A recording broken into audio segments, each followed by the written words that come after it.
and welcome to another video of Simplified Education by Neha. आप सभी लोगों का बहुत बहुत स्वागत है। पिछले वीडियो में हम लोगों ने इंटेलिजेंस की बात करी थी कि इंटेलिजेंस क्या होती है and theories of intelligence. But the question arises कि हम इंटेलिजेंस को मापेंगे कैसे, या इंटेलिजेंस को मापने की शुरुआत कहाँ से हुई थी। ठीक, चलिए हम इंटेलिजेंस को मापने की शुरुआत करी थी सबसे पहले बिनेट ने। बिनेट जो है वो फादर ऑफ साइकोलॉजी माने जाते हैं। इन्होंने 1916 में एक स्केल तैयार की थी जिसको बिनेट स्केल के नाम से जाना जाता है। बिनेट स्केल में आपको कई तरीके से क्वेश्चंस मिल जाएंगे, जैसे कि एक 2 साल का बच्चा है तो वो क्या कर सकता है। वो एक ब्लॉक में उसके जैसे कि इसमें स्क्वायर बना होगा, सर्कल बना होगा, वो उसमें उस साइज के ऑब्जेक्ट्स को फिट कर सकता है। 3 साल के बच्चे से किस तरह से क्वेश्चंस हो सकते हैं कि वह उंगली से अपने नाक, कान, मुंह को छू करके बता सके। ऐसे ही जैसे जैसे बच्चे की एज बढ़ती जाएगी उसके लिए जो क्वेश्चंस का क्राइटेरिया है वो बढ़ता जाएगा। अगर बच्चे की उम्र 6 साल है तो उसे वर्बल क्वेश्चन भी पूछे जाते हैं कि जैसे कि इस एक टेबल दी हुई है, इसमें जो है इसके स्थान पर क्या हो सकता है। मतलब मेंटल एज को कैलकुलेट करने के लिए उन्होंने एक स्केल का निर्माण किया था जिसको बिनेट स्केल कहते हैं। इसके बाद में उसके 2 रिविजन्स किए गए।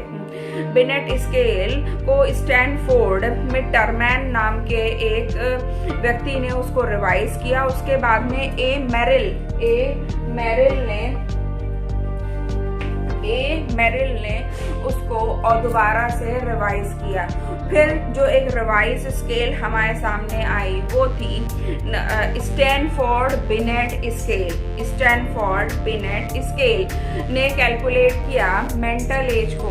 He has calculated the mental as. फिर उसके बाद में IQ का फॉर्मूला, IQ यानी इंटेलिजेंस क्वोशिएंट का जो फॉर्मूला है, IQ क्या होती है, mental as upon chronological age multiplied by 100। Mental as को क्रोनोलॉजिकल एज से डिवाइड कर देते हैं और उसको 100 से मल्टीप्लाई करते हैं तो हमारा आता है IQ का formula I.Q intelligence quotient. Intelligence quotient ये फॉर्मूला दिया था, स्टर्न ने ये फॉर्मूला दिया था कि IQ is mental as upon chronological age multiplied by 100।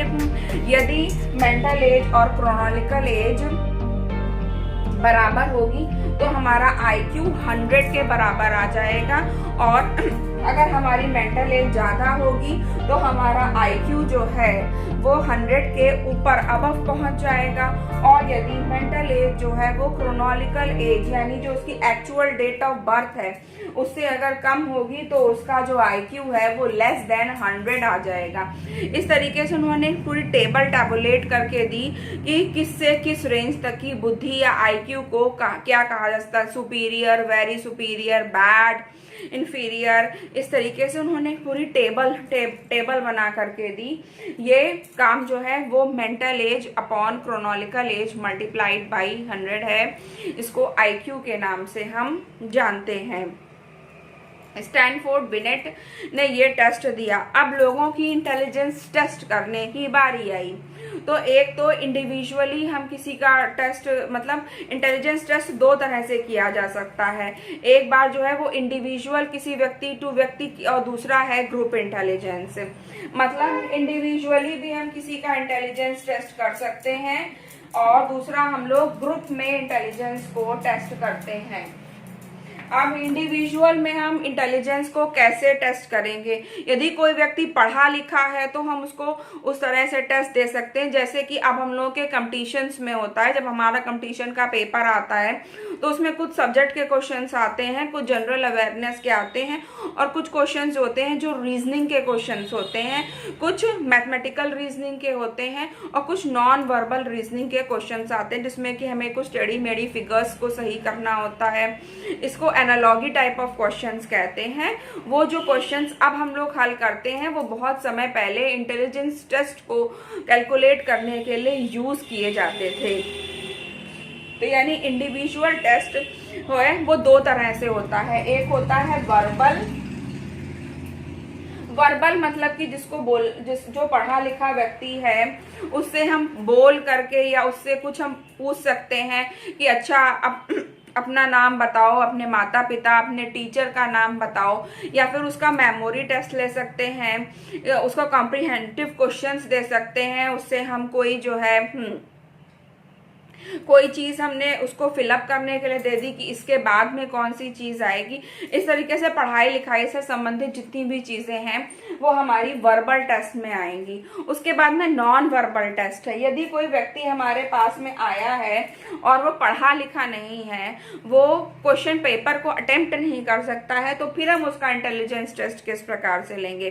तब हम उसको कुछ करने के लिए दे सकते हैं, जैसे कि हम उसको ब्लॉक्स फिल करने के लिए दे सकते हैं, रास्ता ढूंढने को दे सकते हैं, या जैसे हमारे बच्चे खेलते हैं एरोप्लेन जो है उसको बहुत सारे टुकड़ों में तोड़ दिया, फिर हमने उसको कहा कि इसको एरोप्लेन की शेप में बताओ, इसको मेज टेस्ट है, इस पिक्चर कंप्लीशन टेस्ट है, इस तरीके से, या फिर अंतर बताने के लिए कह सकते हैं, वो है एक नॉन वर्बल टेस्ट। उसके अलावा जो फेमस टेस्ट है जो प्रोफेशनल्स द्वारा यूज किया जाता है इंटेलिजेंस टेस्ट के लिए, वो है Alexander battery test. Alexander battery test.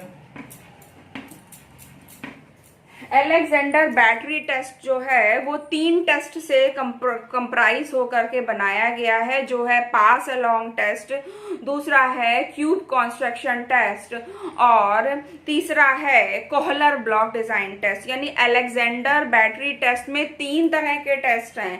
पहला है cube construction test, pass along test, and third is the Kohler block design. तो पहला पर हम लोग आते हैं pass along test. Pass along में कुछ हरे और कुछ नीले और कुछ लाल रंग के हमें क्यूब्स मिलते हैं, और उन क्यूब्स को हमको डिजायर्ड जो शेप है उसमें हमें सजा करके दिखाना होता है।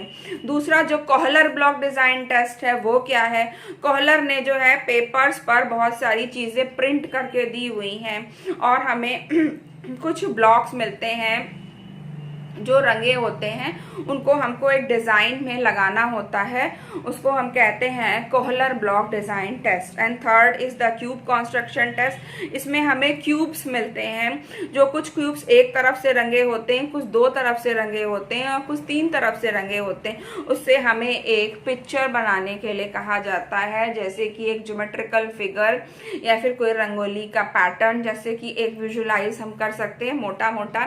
बाकी पिक्चर्स आप स्क्रीन पे देख रहे होंगे, इससे भी आप अंदाजा लगा सकते हैं। अलेक्जेंडर बैटरी टेस्ट का एक हिंदी वर्जन भी आया जिसको सीएम भाटिया टेस्ट कहते हैं। सीएम भाटिया टेस्ट इंडिया में यूज किया जाता है। जैसे स्टैनफोर्ड बिनेट स्केल का भी हिंदी वर्जन जो है वो यूपी की स्टेट मनोविज्ञान शाला ने निकाला, जिसको बुद्धि प्रशिक्षण अनुशीलन कहते हैं, जिससे इंडिया में लोगों का मेंटल आईक्यू टेस्ट किया जाता है। ऐसे ही अलेक्जेंडर बैटरी टेस्ट का हिंदी वर्जन है सीएम भाटिया टेस्ट।